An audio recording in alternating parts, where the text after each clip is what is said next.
یکم محرم الحرام امیر المومنین خلیفۃ المسلمین جانشین مصطفیٰ جبل استقامت اور رسول اللہ کے دین کا بہت بڑا سپاہی حضرت عمر فاروق رضی اللہ تعالی عنہ، جناب عمر کا نام صرف کام نہیں، حضرت عمر کا نام انقلاب برپا کر دیتا ہے۔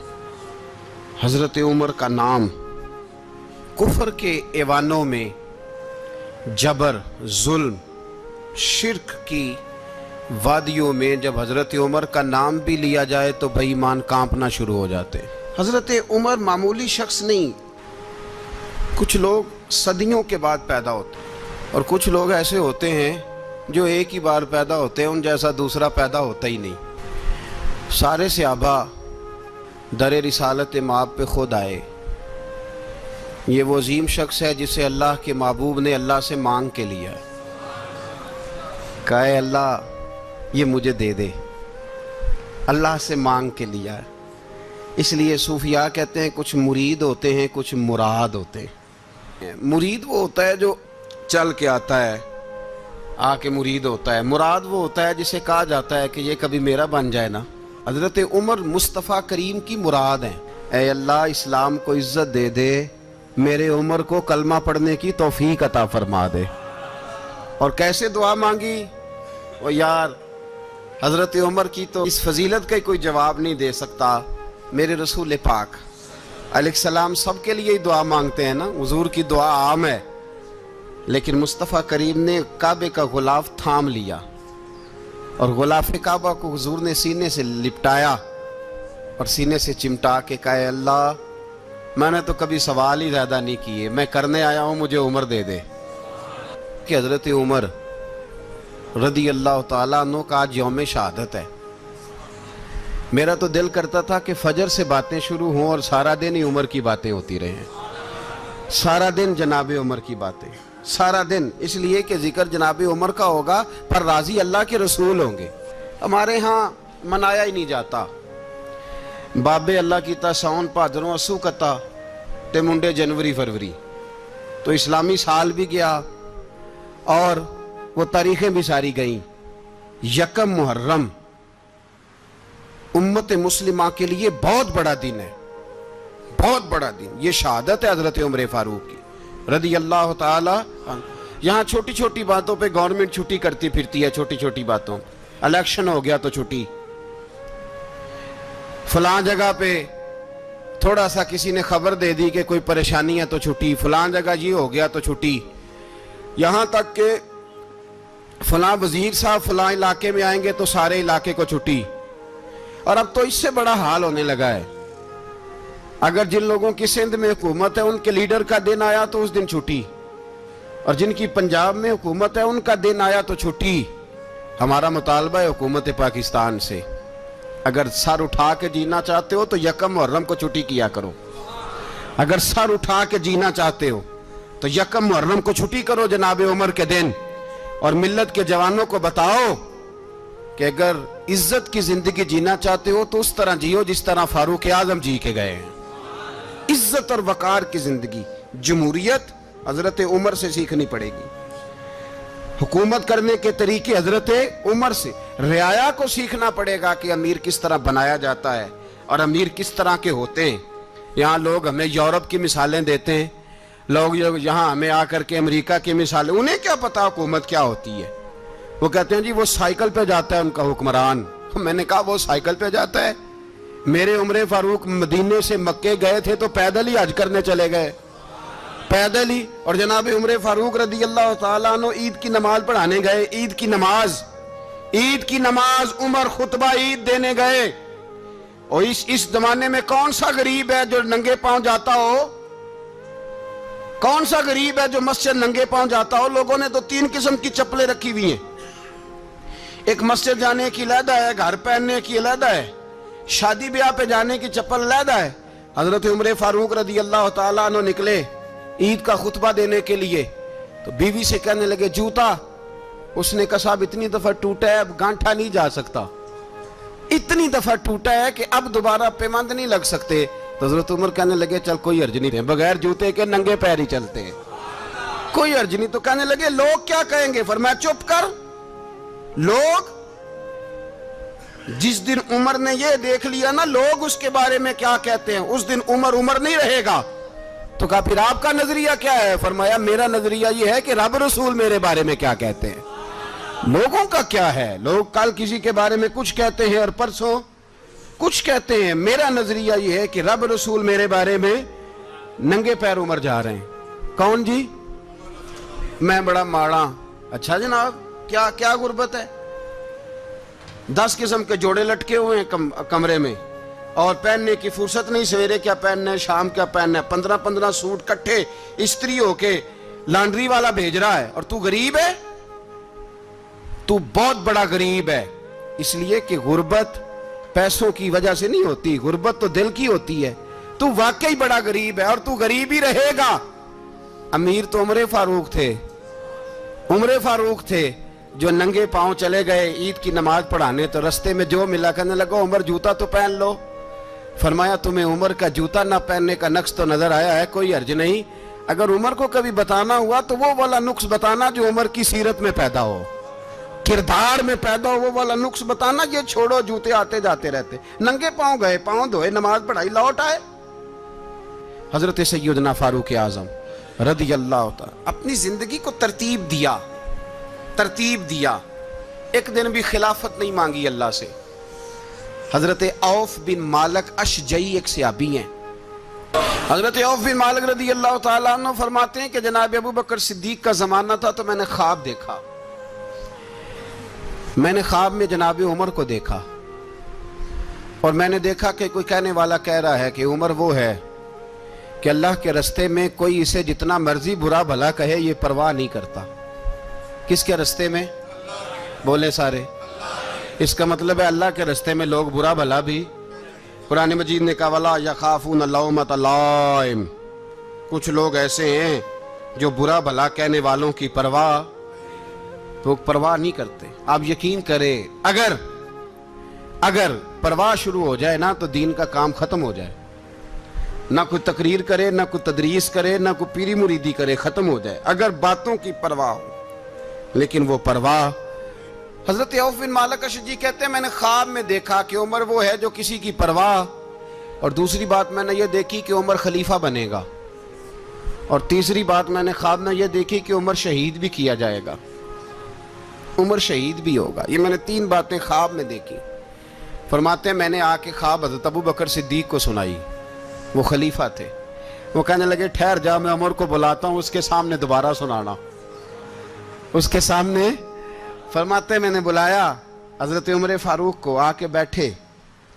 خواب شروع ہوا. کا ایک بات تو میں نے یہ دیکھی کہ آپ ملامت کرنے والے کی پرواہ نہیں کرتے. دوسرا آپ خلیفہ بنے گے. جناب عمر کہنے لگے چپ کر، ابو بکر کے سامنے ہی کہہ رہا ہے، چپ کر، خلیفہ کے سامنے ہی کہہ رہا ہے. تو حضرت ابو بکر صدیق کہنے لگے عمر اسے کہنے دو، مجھے لگتا ہے رب کی رضا یہی ہے کہ میرے بعد اگر مصطفیٰ کا منبر ملے تو عمر کو ملے. اسے کہنے دو.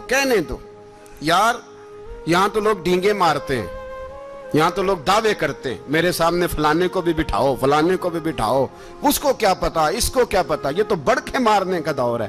حضرت عمر رضی اللہ تعالیٰ عنہ کو تیسری بات کہی. حضرت عوف بن مالک نے کہا اب شہید کیے جائیں گے، میں نے خواب دیکھی ہے. نیک لوگوں کے خواب بڑی حد تک سچے ہوتے ہیں. کہا میں نے خواب دیکھی ہے. تو حضرت عمر کہنے لگے شہید تو دلیر لوگ ہوتے ہیں، شہید تو دلیر، جسے سارا زمانہ دلیر کہہ رہا ہے وہ اپنے بارے میں کیا کہہ رہے ہیں؟ کہتے ہیں شہید تو دلیر. میں تو کاہل سا آدمی ہوں، سست آدمی ہوں، میں تو اتنا کام ہی نہیں کرتا. تو یہ خواب تو نے جو دیکھا ہے نا پھر سے دیکھنا. تو ابو بکر صدیق فرمانے لگے عاجزی نہ کر، انکساری نہ کر. تو جو کہہ رہا ہے ٹھیک کہہ رہا ہے، لیکن مجھے سن کے شکر بھی ہوا ہے اور افسوس بھی ہوا ہے. افسوس اس بات کا کہ تیرے جیسا بطل عظیم چلا جائے گا، اور شکر اس بات کا کہ رب تجھے زندگی بھی اعزاز والی دے گا، اور شہادت کی موت دے کے اللہ تجھے موت بھی عزت والی عطا فرمائے گا. اللہ موت بھی تجھے عزت والی دے گا تجھے کاہلوں جیسی موت اللہ. حضرت فاروق اعظم رضی اللہ. او بھائی یہاں تو اس زمانے کا سب سے بڑا مسئلہ پروٹوکول ہے. لوگوں کو پتا ہوتا ہے کامل پیر ہے, کامل مرشد ہے, لوگ نہیں جاتے. میں کسی کا مرید ہو جاؤں, میرا پروٹوکول کدھر گیا؟ پتا ہوتا ہے یہ کامل استاد ہے, میں اس کے پاس بیٹھوں گا تو میری تربیت کرے گا, لیکن لوگ شاگرد نہیں بنتے. میں کدھر گئی؟ یہ جو پروٹوکول کی مصیبت ہے نا, اس نے بڑے بڑے لوگ زیرو کر دیے, بڑے بڑے لوگ. اور یہ مت سمجھے کہ آپ کا وزیر اعظم پروٹوکول لیتا ہے یا آپ کا صدر پروٹوکول, وزراء, ایسی کوئی بات نہیں. ہم چھوٹے طبقے سے لے کر بڑے سارے پروٹوکول کے قائل ہیں. ہمارا تو داماد بھی کہتا ہے کہ مجھے پوچھا نہیں میں تمہارے گھر کیوں آؤں. ہمارا تو بھائی ہر شخص اعلان کرتا ہے پروٹوکول کا, فلانے نے عزت نہیں دی تو واپس آ جاؤ, فلانے نے سلوٹ نہیں کیا تو واپس آ جاؤ. لوگ جہاں سلوٹ کرنا چاہیے وہاں بھی سلوٹ کرانے کے قائل ہیں. پر حضرت عمر رضی اللہ تعالی, حضرت عمر کی سادگی اور پھر جناب عمر کی عاجزی, جب انسان اپنے اوپر سوار کر لیتا ہے نا, سوار کر لیتا ہے, میں بدکار پرانا خادم کسے در ملی نٹ ہوئی, اتے واصف یار نے نظر جو کیتی تے واصف ہی ہو. میں اکثر سوچتا ہوں حضور نے جہاں بھی کہا نا, فرمایا میرے بعد نبی ہوتے تو خطاب کے بیٹے عمر ہوتے. حضور نے فرمایا عمر جس رستے سے جاتا ہے شیطان وہ رستہ بدل جاتا ہے. نبی پاک صلی اللہ علیہ وسلم نے فرمایا میرا عمر وہ ہے کہ اس کی زبان پر حق جاری ہے. حضور علیہ السلام نے فرمایا 950 سال حضرت جبریل میرے عمر کی شان بیان کریں تو ان کی عظمت ختم نہیں ہوتی. 950 سال جبریل عظمت بیان کرے تو ختم نہیں ہوتی. یہ بات ہے حضرت عمر کی. اور فرمایا عمر ابو بکر کی نیکیوں میں سے ایک نیکی ہے, یہ شان ہے اب عمر فاروق رضی اللہ تعالیٰ عنہ کی. حضور نے فرمایا میرے بعد نبی ہوتے تو عمر ہوتے, جس گلی سے عمر آئے شیطان رستہ بدل جائے. میرے عمر فاروق کی شان 950 سال بیان ہو تو ختم نہ ہو. عمر کی زبان پر اللہ حق بیان کرتا ہے, جو عمر کہتا ہے وہی رب کر دیتا ہے. حضور ساری زندگی فضیلتیں بیان کرتے رہے, عمر جواب میں کیا کہتے ہیں؟ کوئی بتائے نا کہ یہ والی حدیثیں کبھی عمر نے بھی روایت کی ہوں کہ حضور نے میرے بارے میں یہ کہا ہے.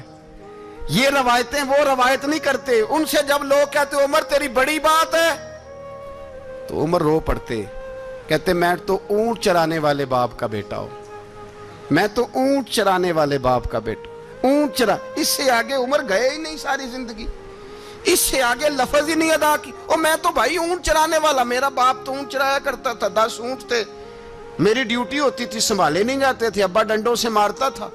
ساری زندگی عمر حج کرنے گئے, ایک خشک تنا کھجور کا عمر فاروق رضی اللہ تعالیٰ عنہ نے اس کو اپنے کلاوے میں لیا, رونے لگے.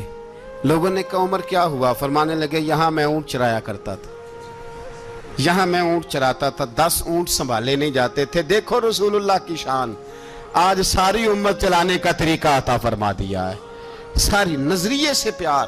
یار پیسہ کس کو برا لگتا ہے؟ آپ جس آدمی کی 50 کروڑ کی پراپرٹی ہے اس کو پوچھیں سب سے غریب, آپ کو وہی نظر آئے گا. وہ کہے گا میں ٹائٹ ہوں, حالات بڑے. میں کئی باری پوچھے انہوں نے, میں کہتا ترجمہ بھی 10 چھڑوں کی, ہمیں تو سمجھ نہیں آتی. اور ٹائٹ حالات کون سے ہوتے ہیں جی؟ جس آدمی کا کروڑوں میں کاروبار ہے نا, اس کو آپ چھیڑے وہ رونے لگ جائے گا, رونے. تو کئی میں نے ایسے دیکھے ہیں کرائے کا مکان ہے, ان سے پوچھیں صاحب کیا حال ہے, تو کہتے ہیں جتنی اللہ نے شان والی زندگی ہمیں عطا کی ہے کسی کو نہیں دی ہوئی. اس کا مطلب ہے خوشی بھی یہی ہے اور غم بھی یہی. اندر سے خوشی ہے, اندر سے ہی. تُونے اگر راضی رہنا ہے تو ادھر سے رہنا ہے, ناراض رہنا ہے تو بس اپنے آپ کو خوش رکھے گا تو ہو جائے گا. سارے صحابہ مل کے آئے, کہنے لگے عمر فاروق سے کہنا ہے نبی پاک کے زمانے میں تو ظاہراً غربت تھی, ابو بکر کے دور میں بھی غربت تھی, اب تو بڑا محال ہے. عمر سے سفارش کرو کہ عمر نیا کرتا پہنا کرے. ملکوں کے سفیر آتے, عمر وہی پھٹی پرانی چادر اوڑھ کے اور وہی کئی جگہ پہ پیوند لگے سوٹ پہن کے سفیروں کے سامنے بیٹھ جاتا ہے. عمر کو مشورہ دو, طے ہو گئی بات. سب نے جب مشورہ دے لیا تو سارے کہنے لگے یہ بتاؤ شیر کی مونچھ کو ہاتھ کون لگائے گا؟ کہنا کس نے ہے؟ بندہ بھی تو ڈھونڈو نا۔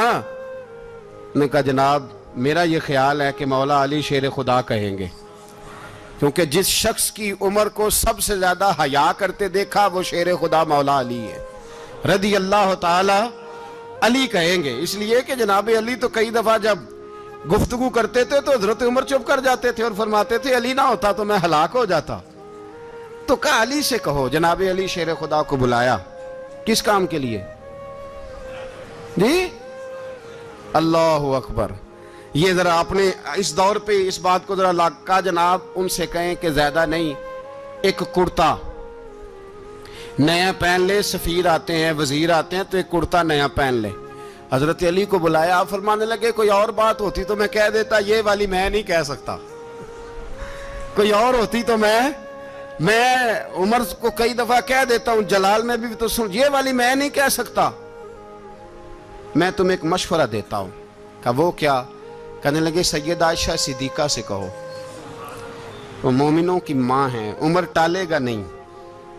اماں جی سے جا کے کہا اماں جی نیا کرتا عمر سے کہیں پہن لیں، وزیر آتے ہیں بڑے بڑے لوگ تو چلو کوئی حرج نہیں۔ اماں جی نے کہا اچھا کوئی بات نہیں میں بلا لیتی ہوں۔ جناب عائشہ نے پیغام بھیجا، جب خادم نے کہا نا مصطفیٰ کے گھر سے پیغام آیا ہے تو 20 لوگ بیٹھے تھے، عمر کانپتے ہوئے اٹھے، کانپتے دوڑے۔ حضرت عائشہ پردے میں تھی تو فرماتی ہیں عمر اتحیات کی حالت میں بیٹھ گئے۔ کہا اماں جی دیر تو نہیں ہو گئی مجھے آنے میں؟ کہا نہیں ٹائم پہ آ گئے ہو۔ کس لیے بلایا تھا؟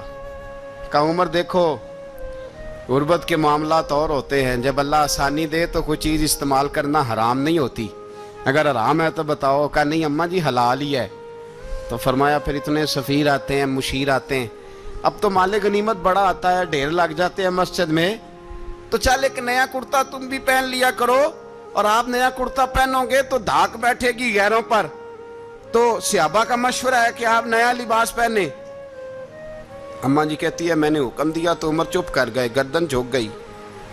تھوڑی دیر کے بعد سیدنا عمر فاروق نے سر اٹھایا تو داڑھی پہ آنسو گر رہے تھے، رو پڑے، کہنے لگے پاک محبوب کی پاک بیوی جیسے حکم کرتی ہو میں حاضر ہوں، پر مجھے وہ والا لباس پہنانا جو میرے مصطفیٰ نے پسند فرمایا ہے۔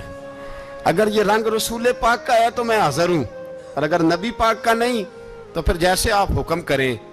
جناب عائشہ کہتے ہیں عمر روئے تو میں زیادہ روئی، میرا پلو بھیگ گیا آنسوؤں سے۔ میں نے کہا عمر آپ جائیے۔ عمر یوں نکلے تو جو صحابہ کھڑے تھے وہ کونے میں تھے، سارے آ گئے۔ کہا اماں جی کیا بناؤ؟ فرمایا بھائی تم سب جو باتیں کہتے ہو وہ اپنی جگہ ٹھیک ہیں، پر عمر جو بات کرتا ہے وہ سب سے زیادہ ٹھیک ہے۔ عمر جس پہلو پر بات کرتا ہے وہ یار ایسی عاجزی، ایسا رنگ، ایسا انداز، ایسا طرز حیات، ایسی زندگی۔ اولاد کے معاملے میں لوگ بزدل ہو جاتے ہیں، بزدل، پر حضرت عمر کا بیٹا مصر گیا، وہاں سے کمائی کر کے لایا، تجارت کرنے گیا، لاکھوں کا مال۔ کون سا باپ ہے دنیا میں جس کا بیٹا باہر سے پیسے لے کے آئے تو ابا تفصیل پوچھے کہ بیٹا کہاں سے کمائے، کہاں سے لایا، کتنے ملے، کیوں آئے؟ کون سا باپ تفصیل پوچھتا ہے؟ ابا تو کہتا لا صحیح، اور تعریفیں کرتا ہے میرا بیٹا بڑی کمائی کرتا ہے۔ کبھی پوچھا ہے اس سے کہ ڈیوٹی صحیح دیتا ہے کہ نہیں؟ کبھی پوچھا ہے کہ تو ایمانداری کی روزی لاتا ہے کہ حرام کی کماتا ہے؟ یہ باپ کی ذمہ داری ہے، یہ اماں کی ذمہ داری ہے۔ پھر کہتا ہے بیماری کیسے آ گئی، پریشانی کیسے آ گئی؟ تو نے کبھی سوال کیا اپنی اولاد سے؟ حضرت عمر فاروق رضی اللہ تعالیٰ عنہ کا بیٹا مصر سے پیسے کما کے لایا تو جناب عمر نے بلایا، فرمایا بیٹے اتنی تو تیرے پاس راس ہی نہیں تھی، تھوڑے سے تو پیسے لے کے گیا تھا، اتنی کمائی کیسے ہو گئی؟ اتنے تو پیسے نہیں تھے صاحب، کہاں سے کمائی لائے؟ اس نے کہا ابا جی وہ جو میرے چچا ہے نا مصر کے گورنر، آپ کے دوست، انہوں نے میری مدد کی ہے۔ فرمایا جتنے لوگ گئے تھے سب کی ہے مدد اس نے؟ کہا نہیں صرف میری کی۔ فرمایا تیری کیوں کی؟ تیری کیوں کی؟ کہا حضور آپ کے دوست ہیں۔ فرمایا چپ کر،